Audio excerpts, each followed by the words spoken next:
Aligning hyperpulse generator now. Message ready to send. Sending message now.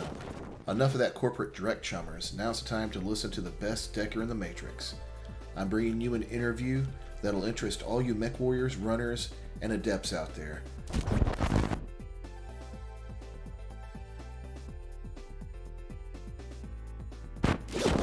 Today I have Joel Biske with me. Joel is a freelance artist and graphic designer who graduated from the American Academy of Art in Chicago and immediately began working in the game industry with the greats such as FASA, White Wolf, and other fantasy as a fantasy illustrator and science fiction artist. He has even worked with Disney as a effects animator and cleanup artist. Would you like to introduce yourself, Joel? Hi, I'm Joel Biske, and I I went to the American Academy of Art, which I was going to be a comic book artist. That was my big goal. I collected comic books my whole life, and fell in love with the medium, and went to art school. Met a bunch of comic book artists there that are future comic book artists. Um, did a little bit of work with them, and when I got out, um, I promptly went to work as an electrician with my father, um, which nothing against my father, but being an electrician was not uh, what I wanted to do. So Mhm. my dad was particularly good at kicking my butt, and he actually said, if you're either gonna find some work, or I'm gonna get you fired, or you're gonna go into the union. And I was working in the shop, so. Mhm. Um, a couple of the guys that I went to art school with had done some work for FASA, which was located in Chicago. So I called them up and set up an interview, brought down my little meager portfolio uh, that you won't see any of now because it's embarrassingly bad. Um, I very I very seriously say I don't know how I ever got hired. I had always Based thought on they that, just I always thought they just went down to the local game store and said, "Who wants to draw art?" and had them do 500 art or pictures in a day. they may do that. They may do that. But so I went to FASA and showed my work, and talked with Dana Knutson, who was the editor, the art director there at the time, and Jim Nelson and Jeff Lobenstein were the two current staff artists. And after the interview, Dana asked, he said, "Well, you're looking for freelance or full time?" And I said, "Well, I came looking for freelance, but if you got full time work, that'd be great." Um, and I called back again. Thanks, Dad. Did you call them? Did you call them? No. So I called him back after about a week, and I am a terrible introvert. So uh, back then, actually picking up the phone and dialing and calling someone for me was excruciatingly hard. I would literally sit there staring at the phone, and I would start to dial and hang up and start to dial. So I did call back, and they hadn't made a decision. I said, okay, well, I'll try back in another week or two. And so I waited a couple of weeks and called back again, and they offered me the job. Oh, nice. And this is where the part of right place, right time comes in. I was the only one that called back, Oh, wow. So your dad really helped you and out on that one. yeah, yeah. So and Dana was very upfront about that, because there were three of us that they had narrowed it down to. Uh, I know Earl Geyer, who did freelance work for a long time, was one of the candidates, and I'm trying to remember who the other one was. Might have been Carol, but I'm not sure on that. But so yeah, but I was the one that kept calling back asking about it. So okay, so I came in and I had a little tiny desk at FASA, and uh, started there in February of '89, I think. I think it was February, and started working on the 20-year update, the Battletech 20-year update. That was the Mhm. first product that I worked on, and I think I got. I sent I you. think that was actually my first Battletech product I had. Yeah, I spent a couple of weeks kind of going through. what had been produced to that point. Because I'll be honest, I researched who FASA was before I went and interviewed. Which, if you're an aspiring artist, you've probably heard it before, but definitely look at who you're want to do work for. So I did a couple of pieces that were Battletech pieces. They were bad. I look back on them now and I'm like, By well, any these chance, mechs really. by any chance, do you still have these? I might. I don't even know that they're scanned if I still have them. So we're probably not going to see them today. No. If I get a chance to find them and scan them, and if you post this in the Facebook groups and that, I'll try and post them in there. But I researched FASA, so I knew they did big battle mechs, and I had watched Robotech and some of the Japanese animation when I was a kid. So I was familiar enough. I was like, oh, I kind of know what those are. So I kind of did those. And I look back on them. The last time I saw them, I had found an old portfolio that had a bunch of my high school work and my art school work. And the pieces were in there. And I'm like, ooh, these are terrible. But yeah, so I started work on that, and I've still to this day, I've never played Battletech. Really? I'm not really a war gamer. So other than maybe playing some Blood Bowl a few times, I don't think I've ever played a war game, a miniatures game. So what team do you play in Blood Bowl? Honestly, it's been 30 years, so I couldn't tell you anymore. Okay. When I was a kid, I found Dungeons and Dragons. That was all of our gateway drug. And I found that when I was maybe 12. I was in a hobby store. My dad was in the hobby store buying models, and I found the old dragon box, not the red border one, the old one. And played that, and played it with a couple of the guys around me. But once I got into high school was when I really started. I found other people that played. I'm like, oh, more people play this. So I'd gotten into, by that point I had, the advanced books and all that stuff, and spent a lot of my money either on comic books or gaming stuff. And we played D&D for a good long while. We played Gamma World, we played Star Frontiers, both of those for a little while. And then I found Villains and Vigilantes, which at that point had recently come out. And I was like, I can do comic books and gaming at the same time. So we played that probably for about 2 years at the end of high school, and kind of at the beginning of college. And I think I sent you a piece that was my Villains and Vigilantes group when I was I'm putting it up in the chat right now for you. Yeah, if you've got it, it's easier for you if you've got that. But I did it. This is a piece that I did in high school. This is one of the ones that I did scan. Not necessarily because it was really good, but for a 17-year-old kid, it was okay. Oh wow, you did this at 17? The one that says old B&B group. Yes, oh, that's okay. Yeah, I was looking at I think the more updated one. The updated one I did about 3 years ago. When I found the old piece, I did an updated version. We were in a little bit of downtime at work, so I was like, I'm going to redraw all these characters the way I could do them now. So so you can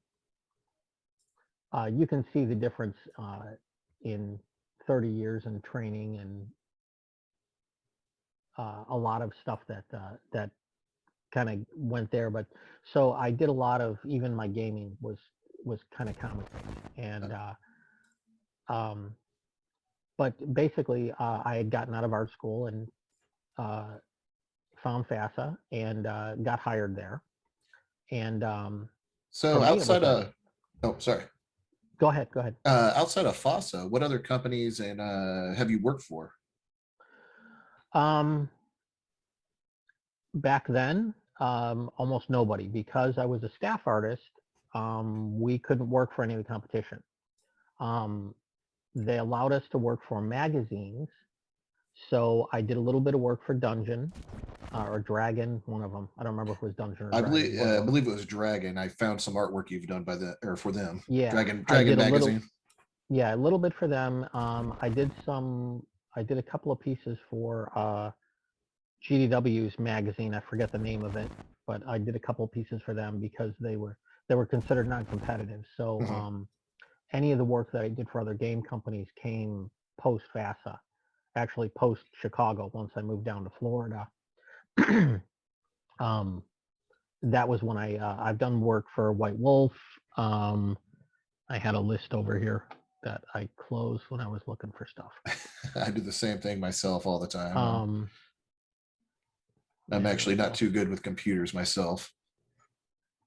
I'm good with it, but I'm one of those people that has a million windows open. So and then always close the wrong one.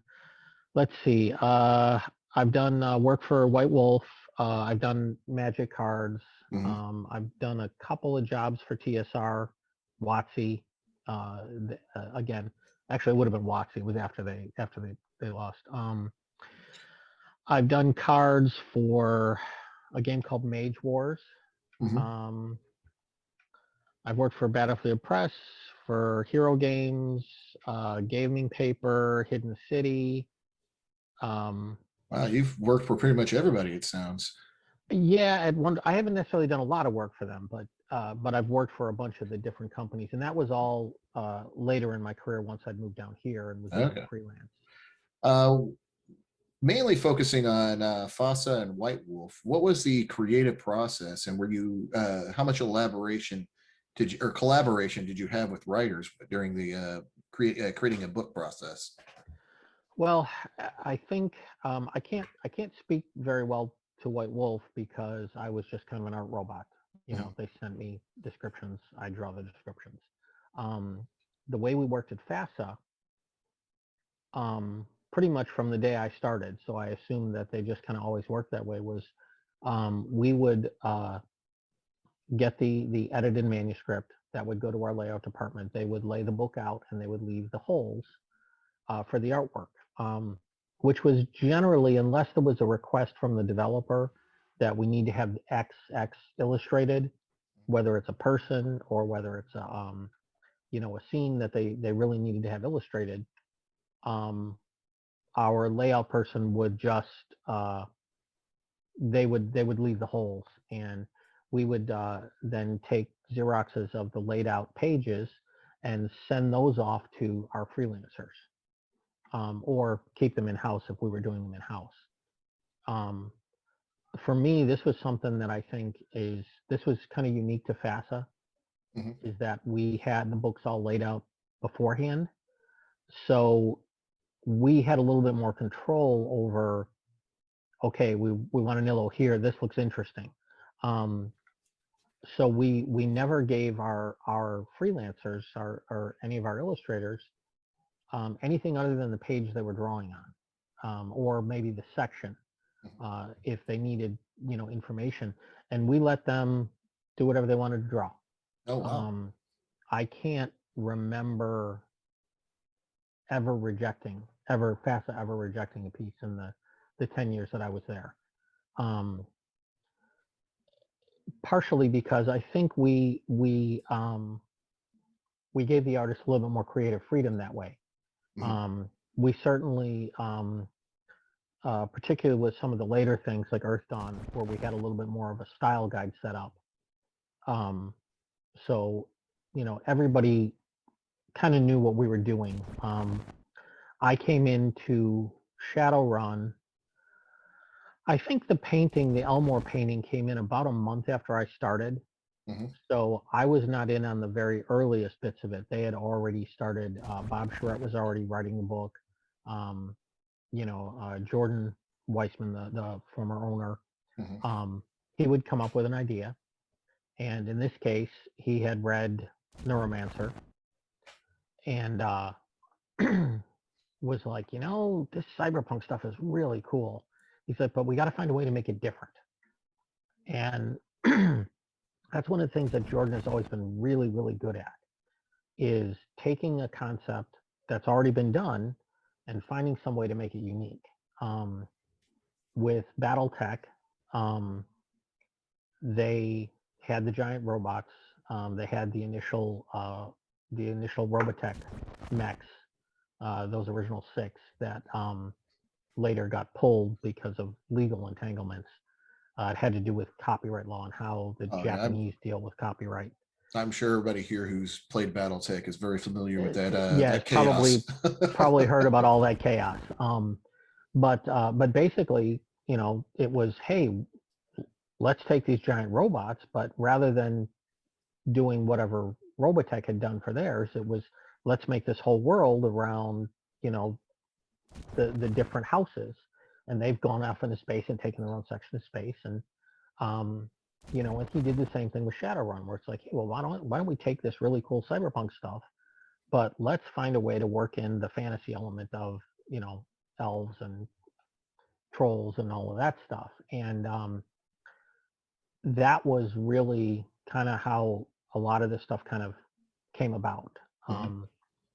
And we, I remember early discussions on how to set this stuff up, what came where.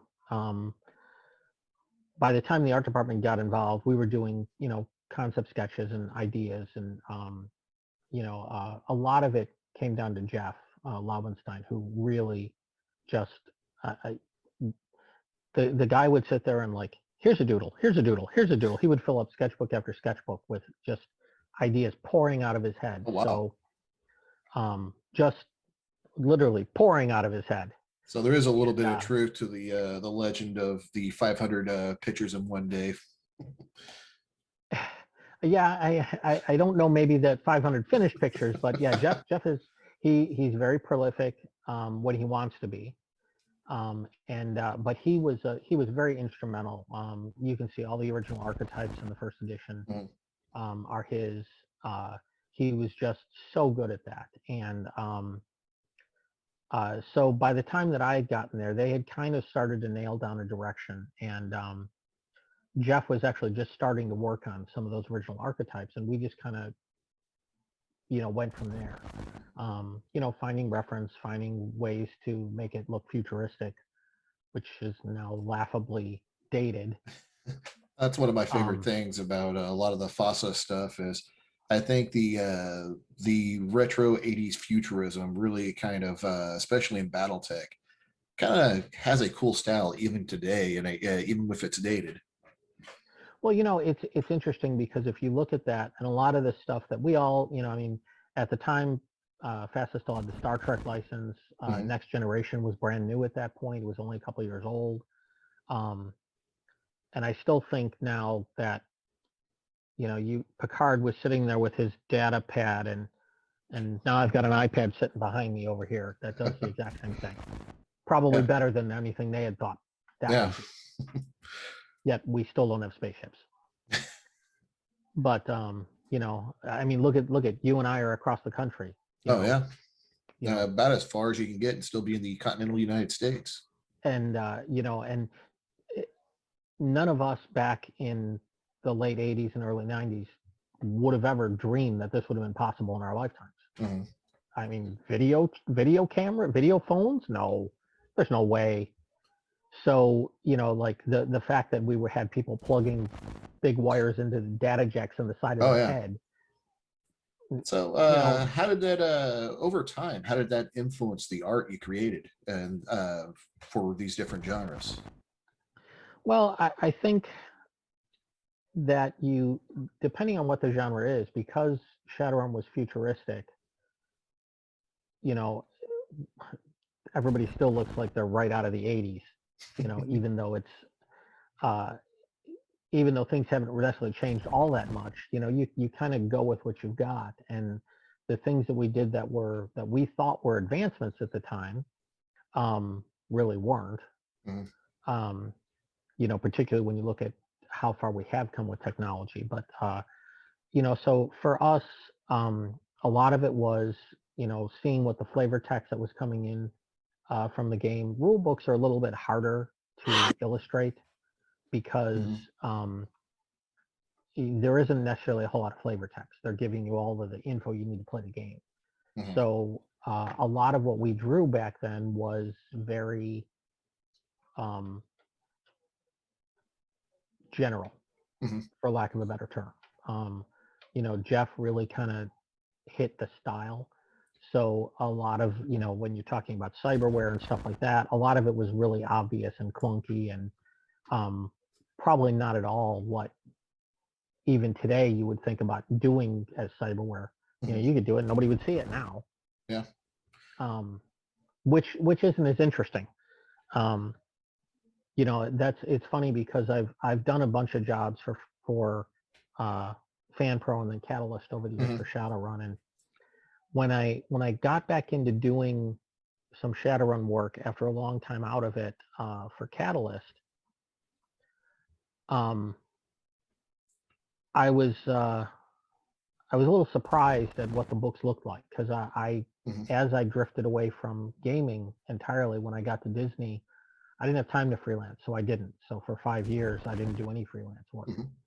And by the time I got back into Shadowrun, I wasn't a gamer, so I wasn't playing the game. So I kind of got back into this, and they sent me some reference stuff, and it was weird because I was like, this isn't Shadowrun. And then there's still parts of it that I don't agree with the direction that they've taken the art, but I'm not part of that world anymore. One of the things that we did that I think was kind of unique is that when people goblinized, you got trolls, you got orcs. They looked like trolls. Now I see artwork, and I've actually had people who will ask for commissions, and they want a troll, but I want a pretty troll. So they want this pretty girl with like fangs and like one wart right there, and that's it. Like, look, that's not a troll.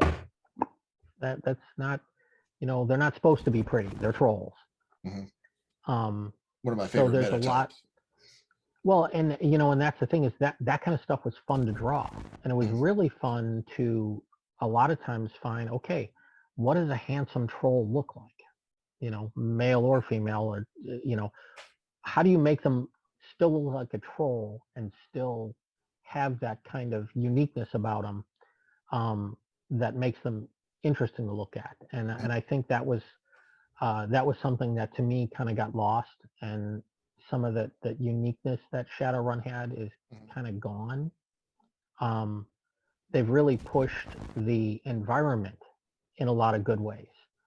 So a lot of what you see as far as the environments and a lot of the artwork, and the artwork is really well done. The artists are fantastic. I just don't particularly like how, oh look, I've got a bunch of posed people who, they have, okay, that's a troll. Like, there's a lot more to it being a troll than just having teeth and horns. Well, one of the things that we tried to figure out was, okay, how do those work? Because you can't just like have these little fangs sticking out of your mouth. If you've got these tusks coming out, so we're looking at elephants and saber-toothed tiger skulls and things like that to see how, because that skull structure would be changing to make teeth that big be able to work properly. Wow. I never thought you guys would do that in depth on it. Sorry, I keep on knocking or making noise over here. I remember a discussion that the art department had while we were working on. Jim was working on the Darwin-esque poses that they did of the metahumans, and there was an ongoing discussion about whether the orcs and trolls should have multiple nipples. They should have 6 or 8 like animals do. as opposed to the two that humans do. Yeah, they do talk about how orcs have almost like litters, so that would kind of make sense. Yeah, yeah, and it was kind of an ongoing argument about between the art department and was usually Jordan because he was there at the time. I don't know that we talked with Bob Charette specifically about it. Mhm. Bob was dead set on that they had multiple teats, and we were like, but if they're goblinizing, if they're humans, why would they do that? You know, humans can still have multiple babies. You can have triplets or Mhm. quadruplets. There's still only two. Huh. So There's a why lot would of. you goblinize to suddenly have more? And partially because we were the ones drawing the artwork, we kind of won that discussion, Mhm. um, at least from a visual standpoint. But those were the kinds of things that actually got thought about. Was okay, why would it be and why wouldn't it be, and which direction do we finally make the decision to go in? So, from a gameplay standpoint, you know, because we had a staff art department like that, there was a little bit more where we were involved in some of that stuff. Um, but for the most part, our the art department and the artists that worked on it, we were a little more in control of the visuals. Mhm. Um, Very rarely, like I said, did we ever get even a developer coming in and saying, "No, no, no, that you know." Partially because we paid attention, Mhm. um, you know, and if we had questions, we would ask early on. Okay, do you have any specific requests for this book? Is there anybody that you need to have drawn? Is there anything specific that we need to do? Because they all knew we would just hand stuff um, uh, to the freelancers and let them do whatever they wanted. Um, so there was one piece I remember that came in, and Tom Dowd came in and he was complaining because the character didn't look right. We're like, well, Tom, there's no character description. And well, I guess at some point he had discussed with the writer what the character looked like. It never made it in the book. Mhm. So we had, in good faith, we, you know, if it said elf, okay, you draw an elf. It's up to you. Draw whatever you want. And we did exactly that. And Tom came in and was like, well, we have to redo this. And we're like, well, we don't have time to redo it. The book goes out in like 2 days. And it's like, we ask, do you need this? And it didn't get conveyed to us. So it stayed the way it was. Mhm. So on Um, a lot of character look, I've noticed throughout the books, a lot of times you'll have multiple pictures of the same person in different frames, even across different books in FASA. Is that something that the artist actually planned, or was it just something like I like drawing this guy and it just happened to be in all these books? um, I don't know. And I only say that because it would have to be you'd have to give me more of a specific instance. Oh, I mean, if you're talking about somebody like there. Harlequin or Dodger or somebody like that, No, but there's like in Shadowrun Second Edition, there's a really good picture of a guy holding up a lot of guns. The artist didn't actually get credit, and they had to credit him later. It was called Smiley All Over, but the picture of that same guy shows up at least 4 times in the Shadowrun Second Edition book. I wasn't sure. It sounds. I've always wondered this as a kid if this is something the artist planned on doing, or they just liked. No, I just draw this guy a few different times and wind up using it. that I would say it comes down to two things. One is if if the same artist did all those pieces and decided to use the same character or the same model if they used a model. Mhm. Um, Tim Bradstreet used to shoot all his own reference photos. Um, Tim and Rick both, they both lived near each other at the time down in Peoria. So a lot of times Tim would take his references. So he had his group of people, and he didn't always change them up. So you would see that same, oh, that's the same person. Tim went on then to do some of the White Wolf stuff and went on to do comic books. And his buddy Joel posed for a lot of his, not me, different Joel, but Mhm. posed for a lot of his work. So, you would see that same face traveling throughout the games and the comics. And I remember as a kid Sometimes it's seeing. just, I remember as a kid seeing these pictures of the same guy, like, well, he's doing something different, and kind of make up stories in my head. Something I've always wondered about. So, thank you on that one.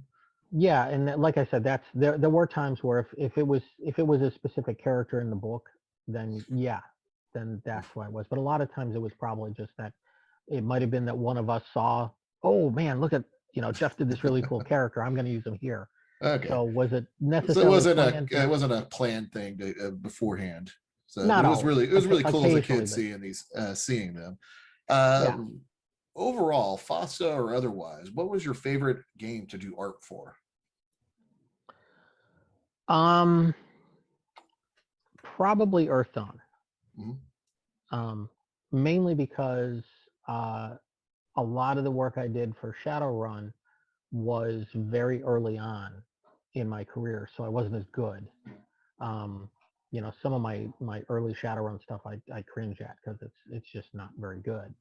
Um, it wasn't until you know second edition was coming out that I was starting to hit a little bit of a stride. But um, the interesting aspect of Earth Dawn and that kind of the horrors and that kind of different level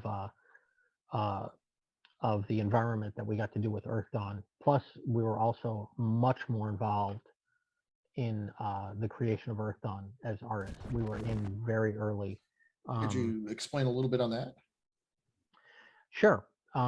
We When Earth Dawn was coming about. Let me see. I've actually got that's copyright 1991. So I don't know if you've ever seen this, but I and it's can't. not going to show. It's not going to Let show. me see if I can turn it, and nope, it's not going to show up. Oh, There, there it goes. there. No, I don't think I've ever seen that one. Okay, so you saw it at least a little bit. Yeah, I'll we saw keep it it just for there. just a second. This was the thing we did. It's got a copyright on the bottom. It says 1991. Oh So this wow. is the same year that Shadowrun Second Edition came out. Yeah, that's about the time I was getting into Shadowrun. And Jordan came in and he said, "Okay, it's time for us to start thinking about our next game." And his thought was to do, he's like, "It's time for us to do a fantasy game." And one of the things that he wanted to do was he wanted to do a fantasy game that wasn't obviously D&D is the monster. Mhm. If you're going to do fantasy, you have to find some way to make it not D&D. So one of the things that he was thinking of was to find some way to bring different types of monsters into it. And where much like he had read Neuromancer and saw the cyberpunk aspect, and that was the catalyst for Shadowrun. He was watching Hellraiser movies. Mhm. So initially, uh, Earthdawn was actually way, way darker, way more violent, way darker. Um, if you've ever seen any of the Clive Barker stuff or read any of Oh Clive yes, Barker stuff, it's it's it's very pretty dark. dark. Well, that was the initial concept, was to take D&D and throw it into this nastiness. Um, and we all started at that point. That was pretty much that was what he gave us. He Mhm. came into the art department and he said, "I want you guys to be involved from the beginning because if we're going to do this, the visuals are going to drive the game Mhm. much more so than any other uh, role playing game. Um, the way to make it different is the visuals have to really push it into that level." And we we did a couple of gaming sessions where we were kind of play testing concepts. We didn't even Mhm. have a They didn't even have a game mechanic Oh set wow. up. We were kind of using the Shadowrun mechanics Hmm. at the time and just you know coming up with weird stuff. And um, we did one play test session that Mike Neistel ran. Mike had been our Battletech developer for a while. I don't know if he was. I don't remember the years anymore, but I don't remember if Mike was still with us or if he had gone freelance again. But Mike ran a campaign that was very Clive Barker influenced, really dark. Everybody was getting slaughtered, and well, he took it too far.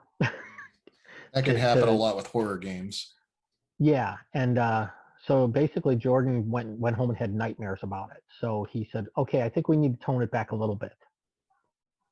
So we kind of pulled back a little bit, and one of the things that we did was the art department took, um, I want to say it was a month, maybe a month, where we freelanced everything that was being worked on.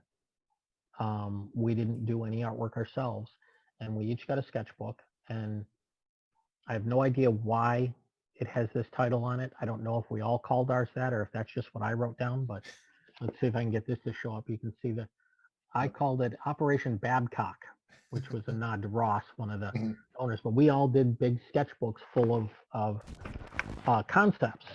And,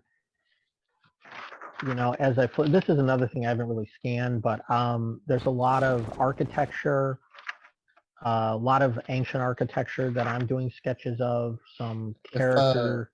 if you could take a few screenshots with your phone, I could put it on. I can edit it over the video later. I'll do that. I'll take some shots and I'll send them off to you so Thank you. that you can see. And now this all again would have been done somewhere around the neighborhood of uh, late '91, early '92. Oh wow. And we it was at the time it was me and Jeff and Jim and Dana, who was still there. Dana hadn't left the TSR yet. Um, and Tom Baxa. Mhm. But we were the staff artists at the time. And so we each had a sketchbook, and we would literally we'd go to Dana's house, or we'd go sit at the pub or wherever and Mhm. just sit and come up with ideas and do sketches. And we'd come into the office and look at what we'd all done, and we would literally sat all day just doing ideas and sketches and concepts for what was going to become Earthdawn. So, how'd you come up with the final concept? Or what was? Was there a moment where you guys said this all clicks together now? Well, a lot of it was us compiling stuff together, and uh, once every couple of weeks we would show what we'd done to Jordan, and Joe would go, "Oh, I really like that. I really like that." He's like, that's a little too Roman or a little too Greek Mhm. architecture. Throw some of this in it." And um, and it just kind of slowly morphed together. And we took a lot of this stuff and uh, kind of put some of it together. And um, that was what ended up going to the freelancers that worked on the original rule Um, book. since we're speaking of Earthdawn, do you have a favorite piece you did for Earthdawn? Um, Probably the I have a soft spot for the couple of covers, the couple of covers I did, because I didn't do too many of them because uh, it took a long time for me to get my color work to a point where it was really good enough. Um, but that the Thorn Man that ended up on the frontispiece of the original game is probably my favorite. That is a good Uh, piece of work too. yeah, it was one of those. That was one of those pieces where I was trying my best to do my version of Jeff, Mhm. and there were so many little thorns and little things, and it wasn't really something that was in my wheelhouse, and it was like okay, that turned out great. Mhm. Um, but yeah, so that's probably still that. And I did another black and white piece that was actually a scratchboard piece of a Tiskrang flying through the air. Mhm. Not a real big piece, but just because it was scratchboard and it turned out really well. So those are my the stuff I tend to like is the stuff where it's like what I had in my head. I Mhm. didn't screw up with my hand. Mhm. So, So I got one more question. Then I got fan questions that were submitted. If that's mhm. okay. How would you recommend somebody to get into the business of doing or the game art for the gaming industry today? You know, um, again, I think this goes for any sort of artist is know what you're trying to do. Um, don't undervalue yourself. Um, there's a lot of people. Unfortunately, there's a lot of the black and white work that I do that I'm making basically the same that we were paying people 20 years ago. Oh wow. So if you're wanting to get in as a gaming artist, um, you're not doing it as a full-time career. Um, unless you happen to get in with uh, Wizards of the Coast to working on Magic or one of their main D&D artists. Um, you're doing it because you enjoy doing it, and you're because you're going to have to be either really fast or you're going to have supplementary income because the industry is nowhere near what it was even when I was in it 20 years ago. Oh wow. I'm not trying to dissuade people from doing it. I still do a little bit of work. I still work on Earthdawn for FASA, new FASA now, Mhm, just because I enjoy the way the world looks. mhm, Um, for me, I've got a full-time job, so any work that I do is supplementary income. mhm. So if I were trying to make a living doing this and nothing else, I would be struggling because there's a lot of competition out there. Back in the day, uh, I could count the main artists in the industry that weren't staff artists. Particularly people that were doing interior work. And there were maybe 20 of us. There Oh weren't a wow. lot of them. Very small There weren't a community. lot.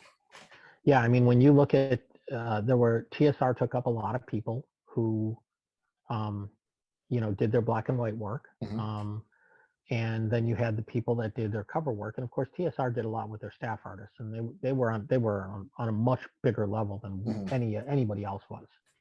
You could have taken us and White Wolf and West End and any three or four of the next biggest groups mhm. and put us all together. We still wouldn't have been as big as TSR was Oh, back then. yeah. TSR, I mean, even Wizard of the Coast now, they're a giant of the Yeah, industry. it's the same thing, and now you get the bonus of, there's a lot of self-publishing, a lot of Kickstarter, a lot of that kind of stuff. So, you know, if you really want to do it, find a game you like or, get your work out there. I'm terrible with social media. Mhm. I haven't updated my website in probably 7 or 8 years. Yeah, I was hoping to Um, get a little bit more research on you before the interview on your website. no, it's not really gonna help you there. Um, Part of it is that I work for a themed entertainment company now, and Mhm, about 95% of the work I've done in the last 7 years is all NDA. mhm, Um, you most likely will never see any of the work that I've done because it's all concept work that's gone to a client. Um, so unless we get approval from the client to be able to show it, or I, you know, get to a point where I know, okay, this project is dead. Nobody's going to care if I show some mhm, of it, but very little of what I do um, will ever get seen just because it's not, we're not even talking about like guys that do concept art for movies and stuff, mhm. because lots of people think they can build a theme park. They go to Disney, they go to Universal, they see this stuff, they think, oh, I want to do this. And it's like, oh, we've got, $10 million. I'm like, you're not going to get Disney or Universal for $10 million. The Star Wars lands alone cost $1 billion. No, That's wow. one land. So that's a lot of what I do now. So you're just not going to see a lot of it. And I'm very particular about taking a lot of freelance work because I'm just burnt out. Mhm, Um, for me, it has to be something that I really want to work on. Um, and there's a lot of other types of things I'd rather be doing at this point. Mhm. Um, And and you've it's been just a around. changing. You're also kind of a legend in the industry too, so I'm sure you have a lot more ability to pick and choose what you want to work on too. You would think. I would. I don't know I that I'm would. nearly as I don't know that I'm nearly as much of a legend as some people think. I've always part of it was because I was a staff artist, and the way my career went. I did a little bit of magic. I've done 11 or 12 magic cards. But one of the things that I found is that when I worked at Disney and really didn't do any freelance, I found that two things happened. A lot of my contacts had moved on, Mhm. and the uh, the competition level exploded. Mhm. Just like I said, back in the 90s, you could you could count on fingers and toes the main artists in the industry. There weren't a whole lot of them. We used a couple of people from overseas, but it was tricky because all right, now we got to add in time for FedEx to get the artwork here because nobody had scanners. Mhm. It was dial up, so you couldn't just email stuff. Um, so the people who that they could get to work on stuff just wasn't that big of a crowd because they needed to get stuff in a timely fashion. Well, by the time we hit the 2000s, people are working digitally, so you know, working digitally is significantly faster than working traditionally. Um, at least for me, it is. Um, it's it makes it easier. I can make corrections. Even if I print work out and do it and I finish it traditionally, uh, all of my sketching is done digitally because Mhm. it's too easy to make fixes. And I'll print out a blue line, or occasionally I'll print it out and I will light box it Mhm. to transfer it if I don't want the blue lines on the original. Um, but it's a very different world out there. That's why I haven't done magic cards in 20 years because there's just too much talent out there. Mhm. And I would have to do all new samples because all my work's 20, 30 years old for Oh that wow. style of work. And then I have to start and look at it. It's like, okay, is the idea of getting back into it, I toss it around once or twice a year, Mhm. but it's like, but I would have to do new samples because nobody knows who I am. Not on that level. The people at Wizards, I have a few friends there, but I don't know that any of the art directors would even remember who I was. Oh wow. Because they've all come into the industry in the time that I had left the industry. Mhm. So unless they have gone back and unless they're gamers, they might not even know who I Oh wow. am. Which is just it's not a complaint. It's just a fact of life. Mhm. I moved in a different direction, and that's Well, you mind if we start on some of the fan questions? no. Go right ahead. So I apologize to anybody if I pronounce your name wrong, but we have John Skies. He asks, the style of mechs changed so much between source books. Do you have any insight in the art direction that BattleTech evolved its art of its battle mechs over the long period of time that the game has existed under FASA? Well, I can only speak to the amount of time that I was there. And honestly,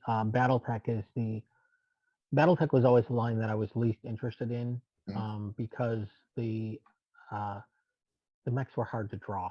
Mhm. No, I don't even have a better excuse than that, but the mechs were hard to draw. Um, One of the things that you found, as time went on, I came in, like I said, I came in around 20-year updates. So in the original 3025, Dwayne Luce had done all the battle mech drawings, and he was an industrial designer. So they were just amazing. Um, once uh, once we got to 3050, which oddly enough, I drew 90% of the mechs that were in that book. Oh wow. Um, they what we did for that book was, because it was the 3050 update, all of the original mechs got redrawn, Mhm. um, mostly for continuity so that they would all kind of look the same. So I penciled about 90% of the book.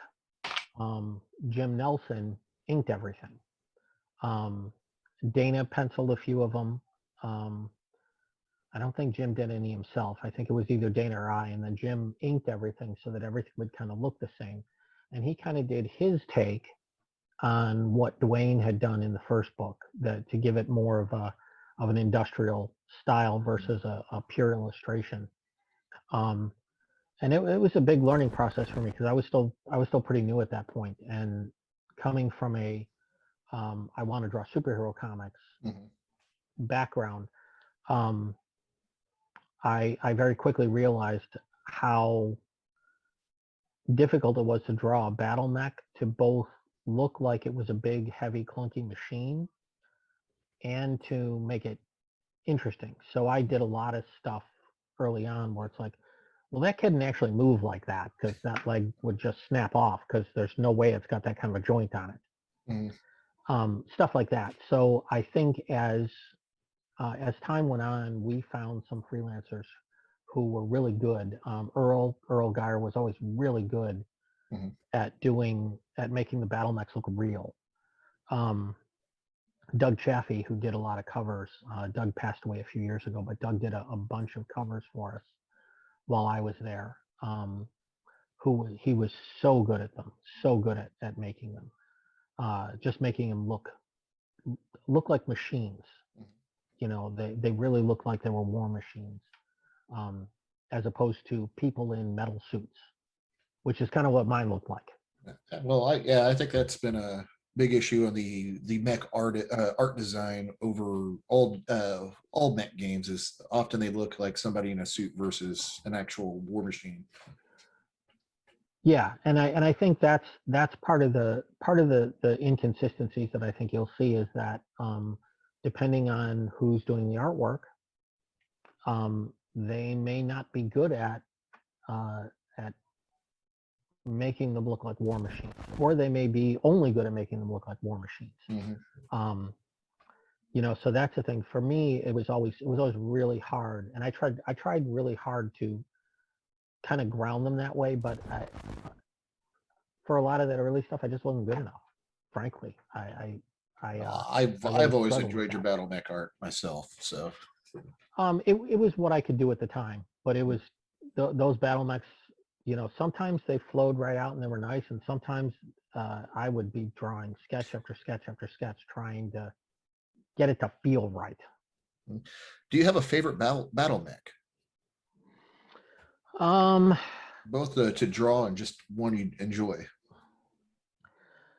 I when we did 3050, I basically took what was a really bad sketch that someone had done for the Raven Mhm. and redrew it and kind of redesigned it. I also Is designed that the one you sent me the picture of? the, let The me see, Raven what did shooting I, the missiles? yeah, yeah, that was actually for the Battletech card game. Mhm. But yeah, I redesigned the Raven, um, and I also got to design the Axeman, which was kind of loosely based off the Hatchet Man, Mhm. which was frankly my favorite mech when I first got to FASA. Um, and I looked through 3025, the Hatchet Man was my favorite. Mhm. Um, and again, never played, have no idea if it's a good mech or a bad mech, but it looks cool. I play So it for one me, quite a bit. that was the one. So from the classic, stuff from before I started, yeah, definitely the Hatchet Man is my favorite. But I for me, the Raven and the Axeman, just because I got to design them and they made miniatures out of them, and I thought that was really cool. So Yeah. So let me pull up my questions here. One from J. Kenneth Henry. How is the industry operations then compared to now? I think you've covered that a little bit in this, quite a bit actually. yeah, and I think back then, inherently the industry was essentially smaller because you had these little companies, and we all knew each other. We would go to Gen Con and we would see all of our buddies. We knew the artists and all knew each other. Now it seems like there are, to me, to my untrained eye, because again, I don't play, I just kind of see what's out there. Mhm. I've friends on Facebook who have done books and a lot of Kickstarter books and things like that. So to me, the industry is both bigger and smaller. Mhm. Bigger because I think there's a lot more opportunity for people to self-publish, Mhm. but smaller in the fact that uh, there used to be a bunch of really distinctive, pretty solvent companies who you could you knew they'd all be at Gen Con, you knew that they were gonna, and they're almost all gone now. Mhm. Even FASA, dissolving and eventually becoming new FASA. White Wolf is essentially gone. You've got Onyx Path, which again they kind of Kickstarter everything, so it's not the industry, and it doesn't run the way it used to. Mhm. And like take Morkborg, for instance, that's just two guys who made a game. Yeah, exactly, exactly. And they can do that. And it used to be that you would find some people like that, but they'd kind of be at Gen Con at a little booth somewhere and Mhm. just trying to, sell their game. And but yeah, the day of, you had, TSR is the big dog, and then the rest of us. I mean, FASA at one point we probably had 30 or 40 employees. Which for a game company is pretty good size. We had I developers for each of our lines, and 6 or 7 artists, and a good chunk of staff. And I don't know that that's really the case anymore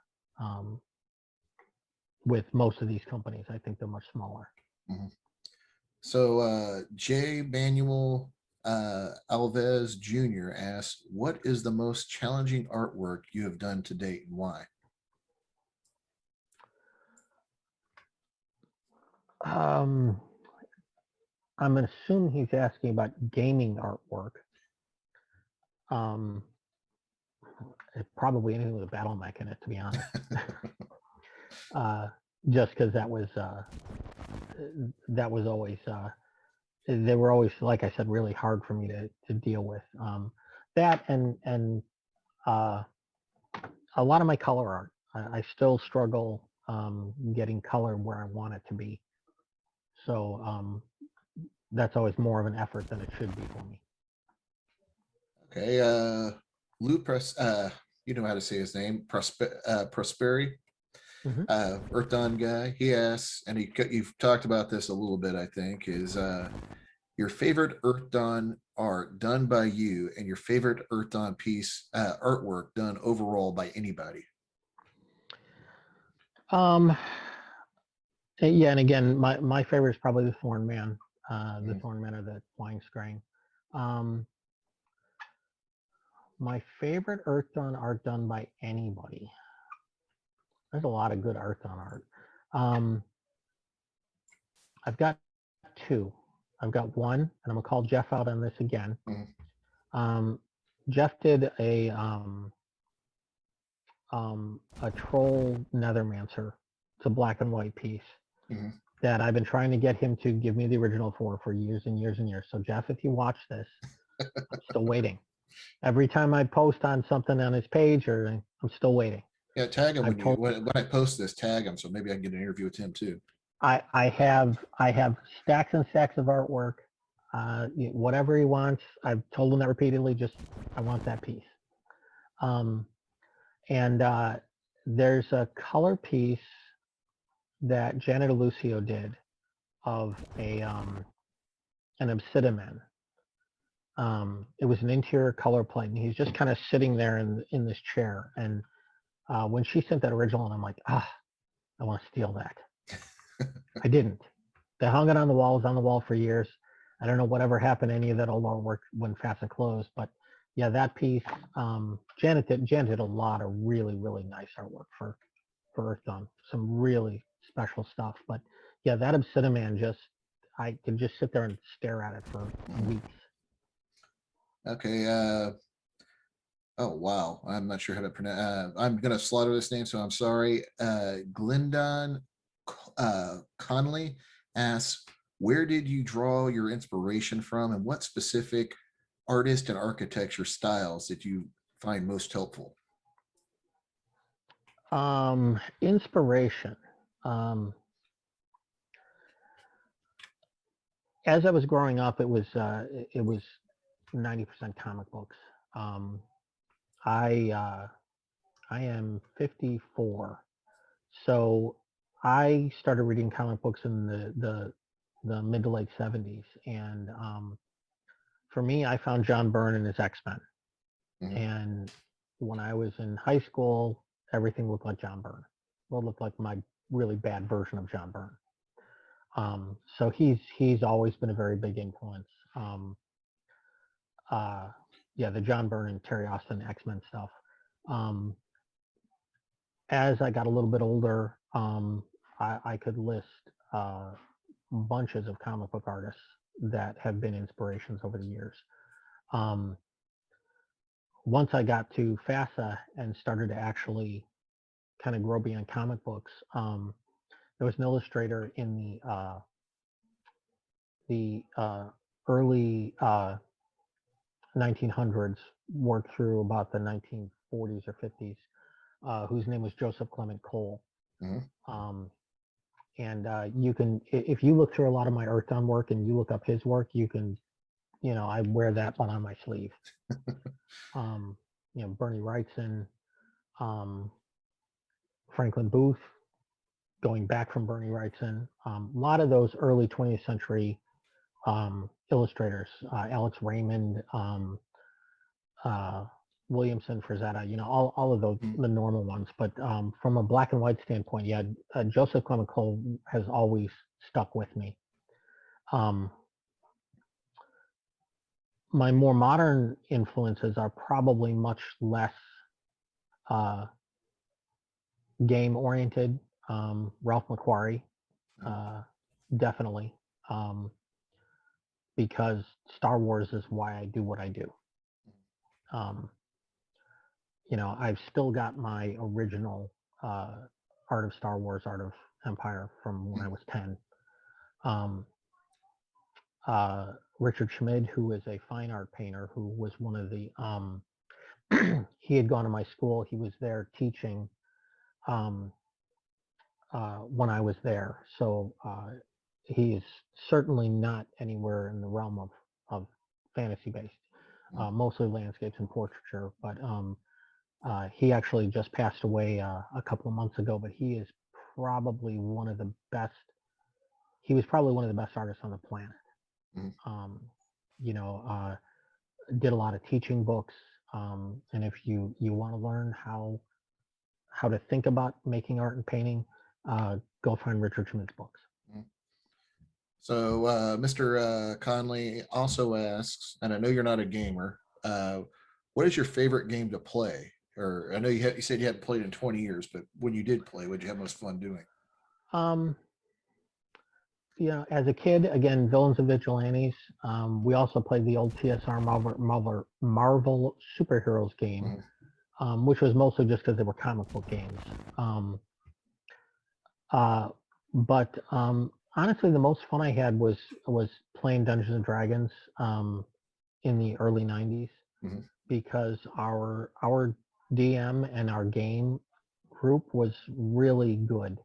Um, all the stuff that he made up, the crap that he put us through was thoroughly entertaining.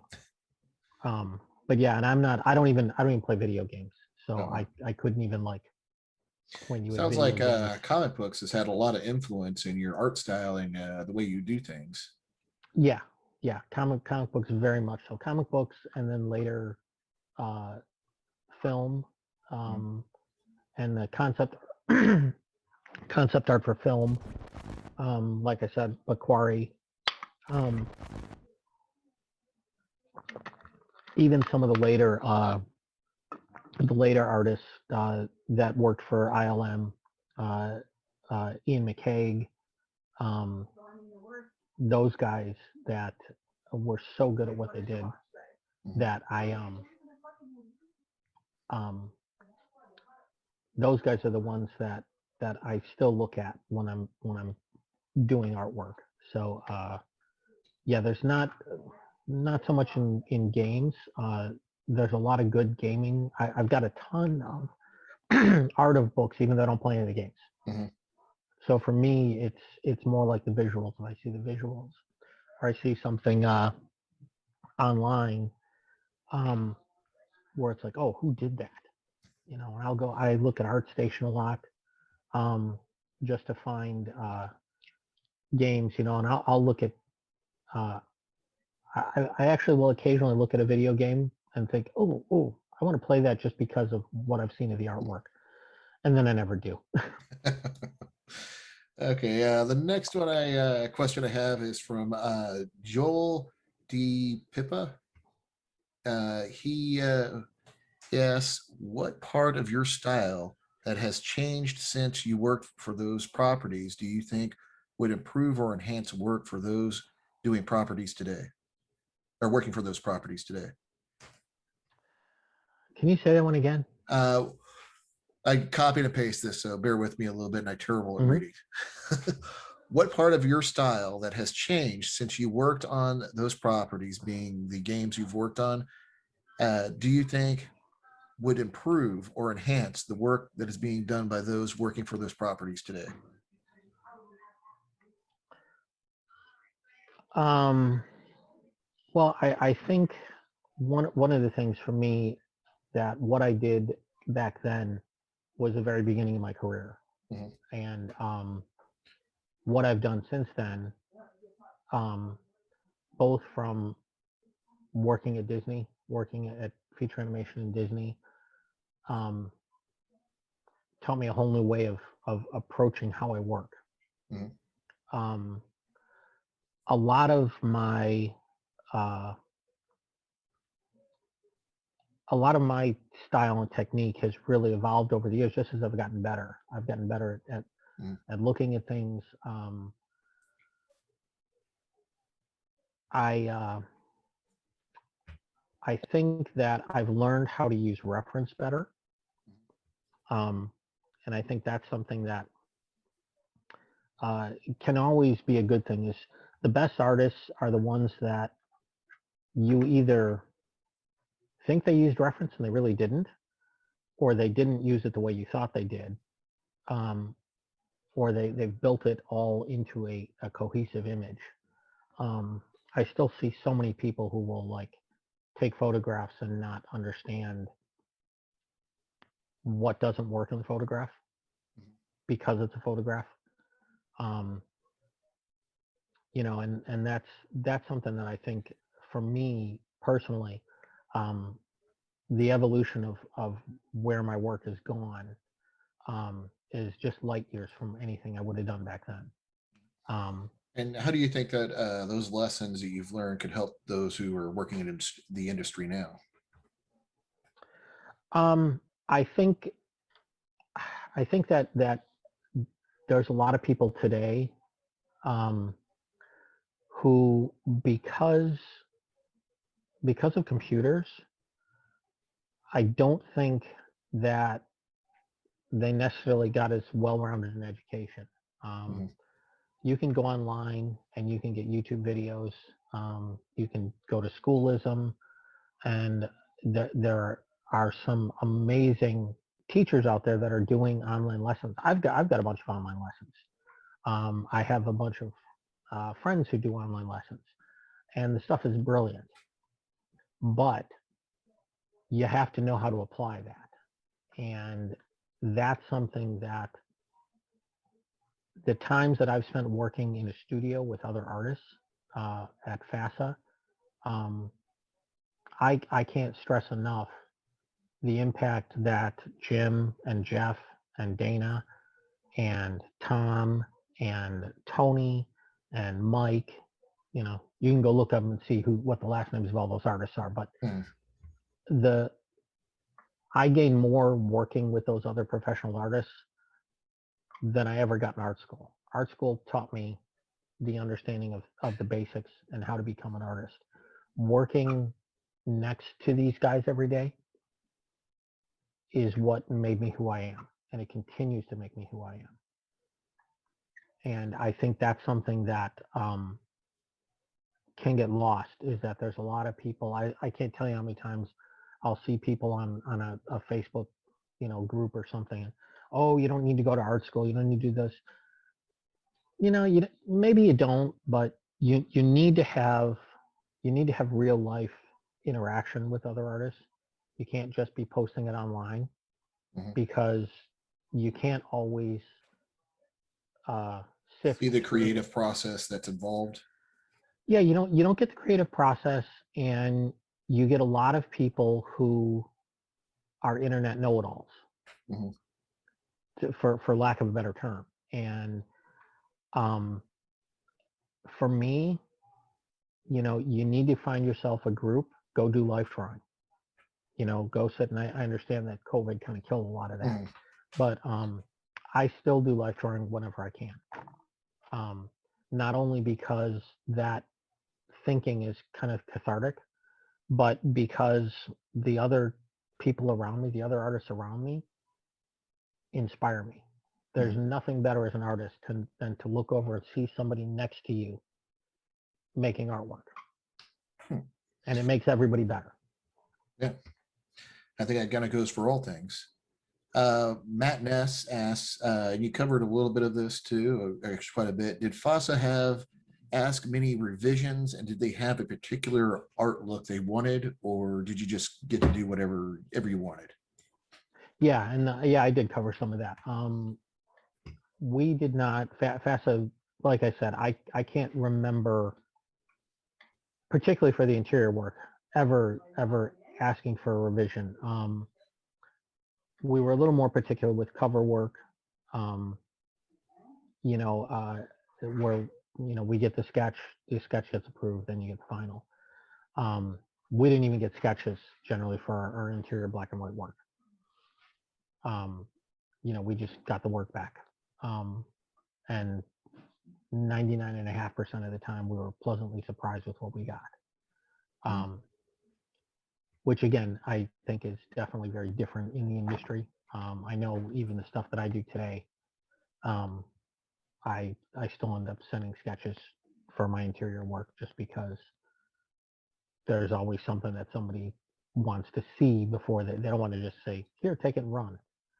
So with FASA, yeah, that we very much had to kind of take it and run, and um, it almost always worked out well for us, because I think that gave the artist the opportunity to kind of have a little bit of their own input, however that may be.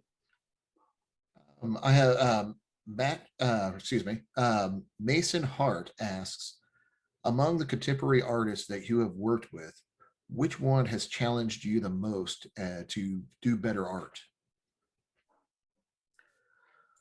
Oh boy. um, During my FASA time, definitely Jeff Lovenstein, Jeff. Mhm. Um, because he is, like I said, he was so, Jeff is unique in what he does and how he does it. He's so good at what he does. Mhm. Um, I've been fortunate to work with a lot of really talented artists over the years. The people at Disney.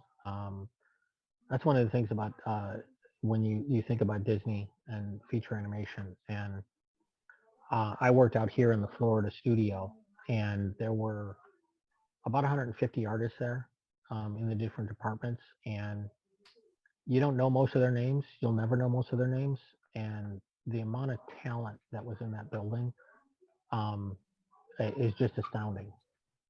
So there was always, they would do art shows. We would have, you know, uh, they would bring people in. Mhm. Um, so many people that I can rattle off.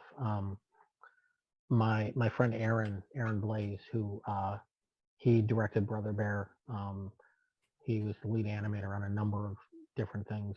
He does a lot of tutorials now, and I just kind of watch his stuff. And he does a lot of wildlife art, and you can't help but want to be better. looking at somebody like that. So, just as you touched on Disney, how does the game industry compare to Disney? You said you went from working with 30 people in one company to 135 people in a department. Is there big differences between the two? Um, when I went to Disney, and when I started there, like I said, there were about 200 people in our animation building. Mhm. Again, there was a chunk of those that were support staff, production managers, things like that. But probably about 130, 145 artists, and they there was as much talent in that one building at the time, which would have been the late 90s, early 2000s, as there were in the gaming industry at that point. Oh, wow. Not because I'm not comparing the two. I'm just comparing Mhm. numbers here. The number of people in say 97, 98 that were in the gaming industry that were working professionally as artists, there were maybe a couple of hundred, and there were that many people working in my building at animation. Mhm. And again, like I said, you won't know most of their names unless you go sit there and scroll through the credits. Mhm. Um, and that doesn't even count the 2,000 people in California, and another 100 people at the time in Paris at the Paris studio. Um, so just being around that level of talent, they did weekly live drawing classes. They brought in uh, people to speak for us, comic book artists, Mhm. concept artists, painters, just to come in and talk to us. So the wealth of knowledge that you got out of being a Disney artist Mhm. was indescribable. Um, One last thing on Disney. You've mentioned your love of Star Wars. Have you been able to work on anything Star Wars or plan to? I did um, some sketch cards for Tops a few Mhm. years ago. When Tops would do their sets, their card sets, they would do sketches, and I did 3 different sets of those back around 2015, 2016. Mhm. They were officially licensed product. They all had to be approved by Lucasfilm. So I got to do something for Star Wars. Wow. That's the only thing, unfortunately, that I've done for them. Talk about a childhood Um, dream coming true. yeah, but I can say that I worked on officially licensed Star Wars material. So That's that incredible. I can check that box. So Okay. Last question from the fans is Jason Holmes asks, did the artwork from Shadowrun represent any actual campaign that the artist did or played in, or any stories that they had worked on, or characters? um, for my time there, no, because none of us actually played Shadowrun. None of us actually really gamed at that point. Mhm. I was the I was the only one that had gamed. Jim and Jeff, I don't know that they had ever played role playing games. I don't think Dana did. I know Mike Nielsen, Scuzzy. He was a Shadowrun fan. Mhm. Um, he came to he just showed up one day. He and a couple of his buddies. He had just graduated high school, and they had a Shadowrun group, and he ended up kind of becoming an intern Mhm. and lasted there as long as I did. He was still there when I left. Um, so it's possible that some of Mike's stuff could have been based off of some of his old campaigns. I don't know for sure, um, but I know our stuff was not. Whether or not the stuff was written was based off of any of the writers' campaigns, that you'd have to talk with them about. Is there anything that we have not discussed that you would like to talk about in your career at with gaming and as an artist in general? Um, I don't know. We've been rambling on for a while, so Well, I thank you for doing the interview. I don't think the artists and the gaming community get quite as much credit for helping create the universe. I know as a kid, I looked at plenty of your artwork and designed campaigns on them, and I think the artwork gave creation of these different settings just as much as the writers did in the text. How do you Oh, feel about that? I think that there are certain uh, some of us are certainly myself and a lot of other people I know uh, got into games because of the visuals. Mhm. Um, even the old TSR stuff. I was picking up the stuff that Jeff D and Bill Willingham were doing back then, and later on when you started to see the Easley and Elmore show up, I actually was playing before those guys even got to the company, so I kind of predate my gaming predates even when those guys showed up. But like I remember going to my first Gen Con, which I think was 1989 or maybe it was 88. I don't know, one of Mhm. those years. And by that point, I knew who Jeff and Larry were because I was still getting TSR stuff. And I met Jeff for the first time, Jeff Easley for the first time. And I remember walking in circles around Mhm. his table because I wanted to say hi to him. But like, this was Jeff Easley. How do you, and I was like, and That's I I kind of didn't, felt the same way contacting you for this interview. I, and it took me about maybe 45 minutes to finally get up the the the the psychic energy to walk over and say hi. Um, and I finally said hi to him and uh, talked with him for maybe half an hour, Mhm. and told him what I liked. And he handed me a drawing. Oh wow. And he said, "Well, he said, go keep doing artwork." And I said thank you, and I kind of walked away in this weird daze Mhm. because the Easley had just given me a piece of artwork, and I didn't even. I was stunned by that. Do you And still have? Oh, sorry. oh, go ahead. Oh, do you still have this artwork? I do somewhere in a box. Most of my artwork, I'm still. I only a couple of years ago, I actually sold uh, a lot of the artwork that I had over the years. Mhm. Um, I got from Jeff um, the the color comp, which was probably 24 by 24 Mhm. for the big red dragon painting that he did on the reissue of the dungeon box. Mhm. It's the I know exactly and which one you're talking about. yeah, and yeah, Benny owns the original, and when he found out that he owns the original, he owns the sketch, and he tried for years to get me to sell him this, Mhm. and I'm like, oh, just but I like it. I just and I finally sold it to him a couple of years ago, and because he just kept pestering me, and I was like, it's time for a new owner, and I know how much he wanted it because he had told me that he's a big fan of Jeff's, and he had all the other work for this piece, including the original. Okay, okay. And during that time, I had been contacted. I've recently been contacted much more and more often because of my magic art, Mhm. which again is all it's all long gone. But another guy that had been interested in this piece um, bought a bunch of stuff from me, and he is a TSR collector, so he Mhm. collects D&D artwork.